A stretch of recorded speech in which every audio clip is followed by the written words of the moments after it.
L'élection présidentielle du Gabon a-t-elle été vendue au général Oligui Nguema pour 10 milliards de francs CFA? Une journaliste française de TV5 interroge l'opposant, le professeur Ondo. Alors, selon le journal Jeune Afrique, 10 milliards de francs CFA vous ont été proposés pour faire marche arrière et ne pas revendiquer justement votre victoire. Est-ce que ça veut dire que vous avez accepté cette somme? Silence. Ben non, mais je n'ai même pas parlé de ce sujet-là. 2 nouveaux blindés russes pour le Gabon. Est-ce un signe d'un rapprochement avéré entre Libreville et Moscou? La question est donc sur toutes les lèvres. Je pense que le général Oligui a voulu être calife à la place du calife. Il s'est saisi d'une fenêtre d'opportunité qui s'est offerte à lui et il a pris le pouvoir. Juste pour le pouvoir, mais derrière ça, il n'y avait pas de projet pour le Gabon. Bonjour à tous, bienvenue sur la chaîne de Revaza Report. Ces derniers jours, l'actualité politique gabonaise est en effervescence entre la réception de matériel militaire russe par le Gabon, le décaissement de 10 milliards de francs CFA pour Andorosa et la cabale médiatique de Billy Binze qui continue contre le CTRI sur les médias français.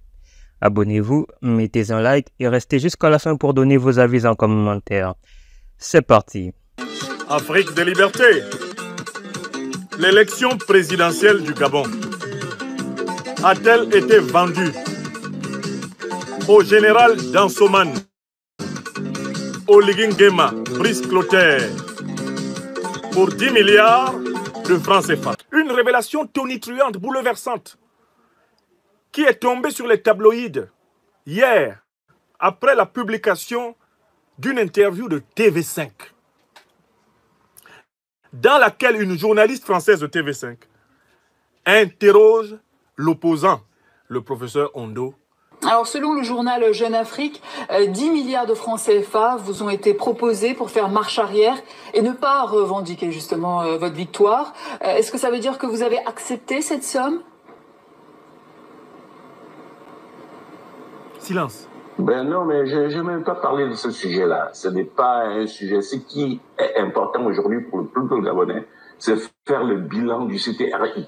Et le bilan qui est négatif. Quand les militaires sont venus... Voilà. On vous demande, est-ce que vous avez été payé 10 milliards par le pouvoir CTRI d'Oligui Nguema pour renoncer à revendiquer votre victoire à l'élection présidentielle contre Ali Bongo?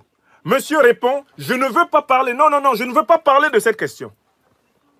Alors qu'il était simple de dire, je n'ai reçu aucun franc CFA. Je n'ai jamais été payé par Oligui Nguema pour renoncer à ma victoire à l'élection présidentielle. Si Ondo est incapable de le dire, vous savez pourquoi? Je vais vous faire maintenant les hypothèses. D'abord, il est incapable de le dire parce que c'est vrai. Deuxièmement, il est incapable de le dire parce que, connaissant Oligui Nguema et la France-Afrique, ils ont filmé. Ils ont sans doute toutes les images de la scène où ils lui ont donné l'argent.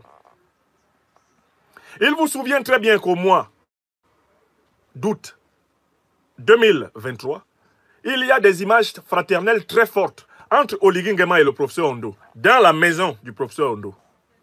Ils se tiennent la main, littéralement en chaîne d'union, tous ensemble, après avoir conversé longuement en tête-à-tête. Donc, en fait, le professeur Ondo que vous voyez là, il sait très bien qu'Oligui Nguema a les preuves qu'il lui a donné 10 milliards.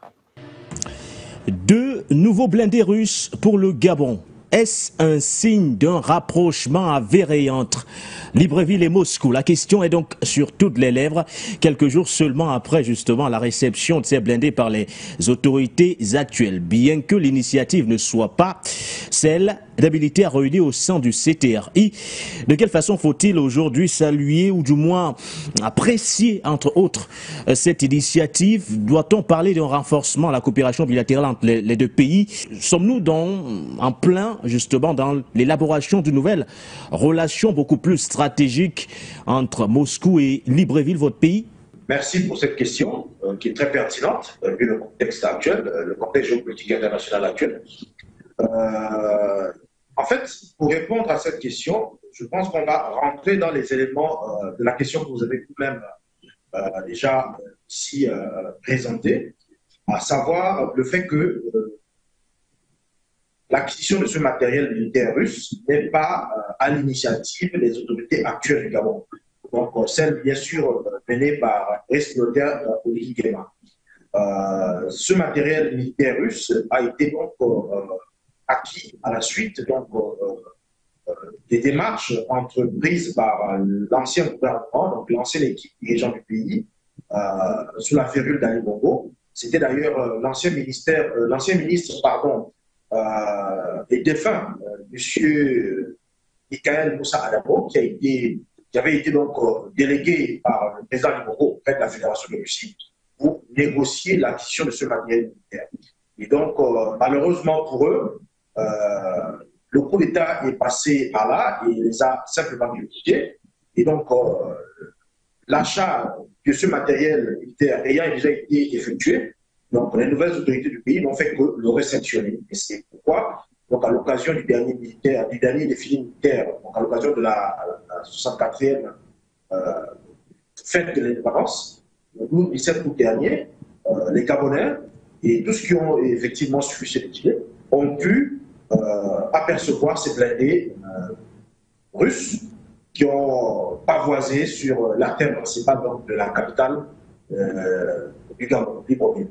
Maintenant, quitte à dire qu'à travers ça, on va assister à un rapprochement stratégique entre le Gabon et la Russie, bon, il m'est difficile de m'avancer dans ce sens quand on sait qu'aujourd'hui, Brice Oligui Nguema, il est au pouvoir au Gabon à la suite d'un coup d'État qui a quelque part reçu l'aval de la France. Donc, des pays occidentaux. Merci à vous, messieurs. Yves Ibrahim Boucan, du Caire. On rappelle d'ailleurs que vous êtes gabonais. Merci également pour votre participation.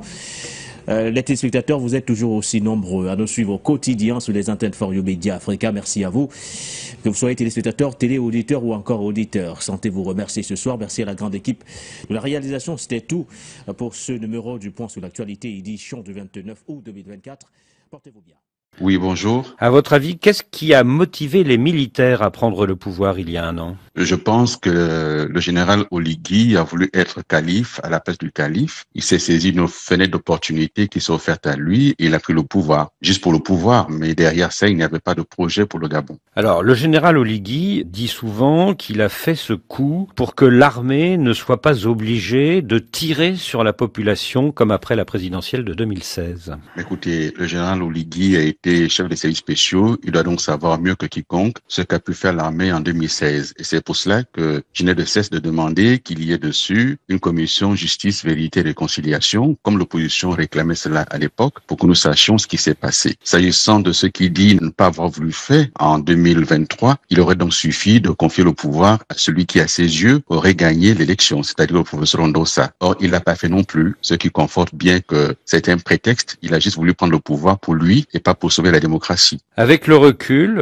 Alain-Claude Bilibinzé, est-ce que vous voyez aujourd'hui des signes annonciateurs de ce putsch que vous n'aviez pas vu à l'époque? Avec le recul, oui, parce que, en effet, la manière dont le pouvoir a été organisé, toutes les décisions étaient entre les mains d'un groupe auquel d'ailleurs appartenait le général Oligui, c'est-à-dire la Young Team, dirigée et coordonnée par Nordine Bongo. Dès cet instant, tous les ténors du régime avaient été écartés. Il restait au général Oligui plus qu'à cueillir un fruit qui était devenu mûr. Oui. Alors, si le coup d'État est arrivé, c'est notamment parce que le général Oligui Nguema d'un côté, la première dame Sylvia Bongo et son fils Nordine Bongo de l'autre côté ne se supportaient plus. Et cette discorde au sommet de l'État, est-ce que vous la constatiez au quotidien à l'époque? Ça, c'est un narratif qui peut aujourd'hui se construire par le général Oligui, mais le général Oligui était un habitué de la résidence privée d'Ali Bongo et donc un fidèle à Sylvia Bongo. Le général Oligui est le seul responsable de ce pays qui a baptisé un édifice public du nom de Sylvia Bongo Ndimba, à savoir le béret vert Sylvia Bongo dans l'antenne de la GR. C'était un enfant de la maison, c'est un parent et le narratif qu'il veut livrer aujourd'hui, c'est pour justifier ce qu'il a fait, mais il n'y avait pas du tout de désaccord visible entre eux, sauf sur des questions présumées de demande d'argent qui auraient été effectuées la veille de proclamation des résultats.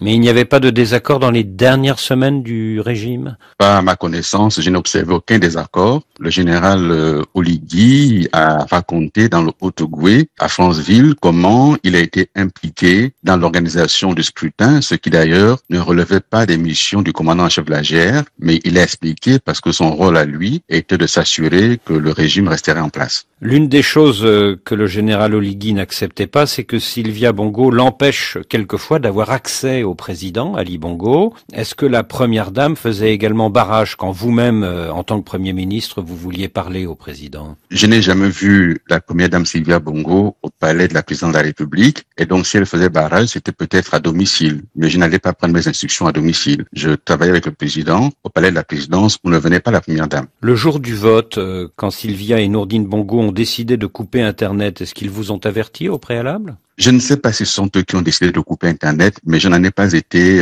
averti. Tout comme je n'ai pas été averti de la mise en place du couvre-feu qui a été donc pratiqué par le général Oligui, la GR et les autres forces en dehors d'une instruction du gouvernement. La décision du couvre-feu ne venait pas du général Oligui, qui n'était à l'époque que le chef de la garde républicaine. Ça devait venir du sommet de l'État, non? Le couvre-feu est une décision du gouvernement et le chef du gouvernement que j'étais n'a pas instruit qu'il y ait un couvre-feu. Pas non plus le ministre de l'Intérieur ni le ministre de la Défense. Il faut donc savoir quelle est l'instruction qui a été donnée et qui l'a donnée pour que le général Oligui et les autres commandants en chef mettent en place un couvre-feu. Peut-on dire que Sylvia et Nourdine Bongo vous ont donc tous mis devant le fait accompli? Le fait accompli a été pratiqué pendant de longues années, et pas que Sylvia et Nourdine, y compris par le général Oligui lui-même, qui participait de toutes les réunions qui se faisaient pour torpiller l'action du gouvernement et des autres institutions. C'est-à-dire que vous avez été mis devant le fait accompli pendant plusieurs années jusqu'au 30 août 2023.